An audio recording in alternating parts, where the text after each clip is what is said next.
Hi, this is Doug. And I'm Cindy. Welcome to EOP Brief. This is a program where we answer your caregiver questions, and today the question is a great one.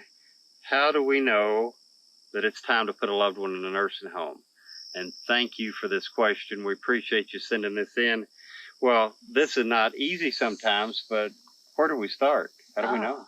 You know, there are a lot of different situations that will be an indication that someone needs to be in a facility so that they can get the care that they need.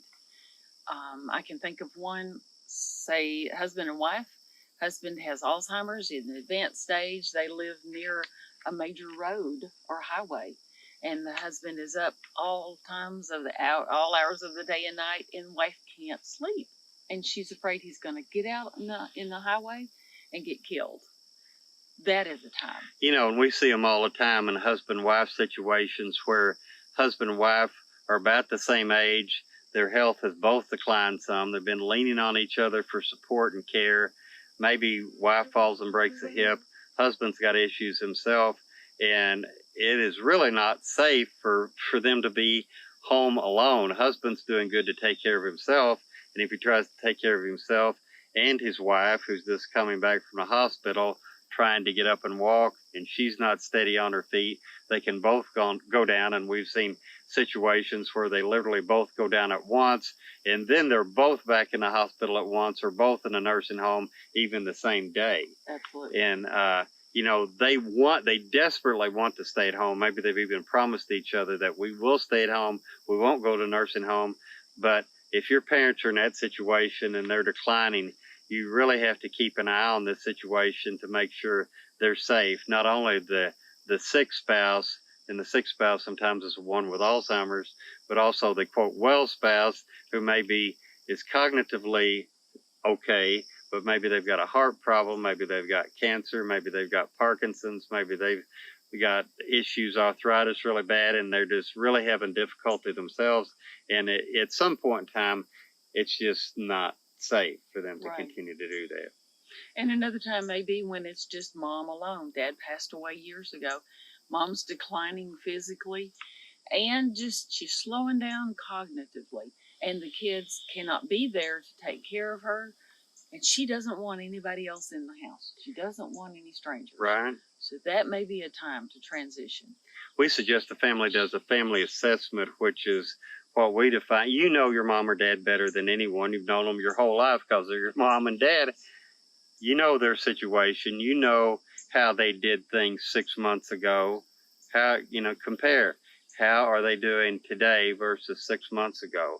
Have they slowed down? Have they slowed down a lot? Maybe mom was regularly taking her meds 6 months ago. Today, not so much. Maybe every other day. Maybe, she's struggling in this area. Maybe she needs help. Maybe she needs a medication reminder. Maybe she was moving about the house okay 6 months ago.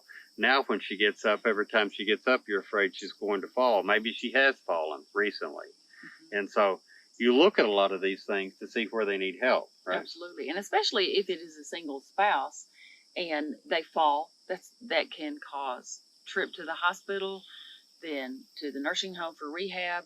And if this could become a cycle, it happens several times, and that's not good for anybody. So you need, as you do the assessment, you need to see, are they safe? Can they manage by themselves? If they can't, can you get someone else in there to help?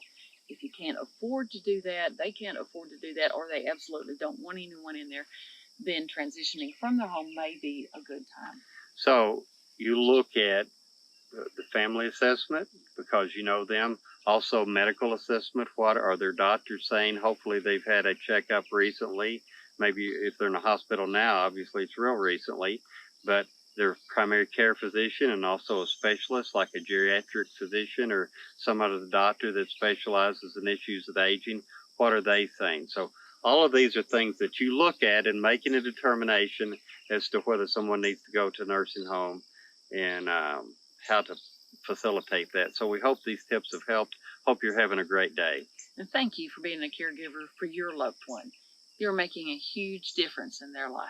So if you like this video, give us a thumbs up. And if you want to see more videos like this, click on the subscribe button to subscribe to this channel, and click on that little notification bell to be notified the next time we do a video.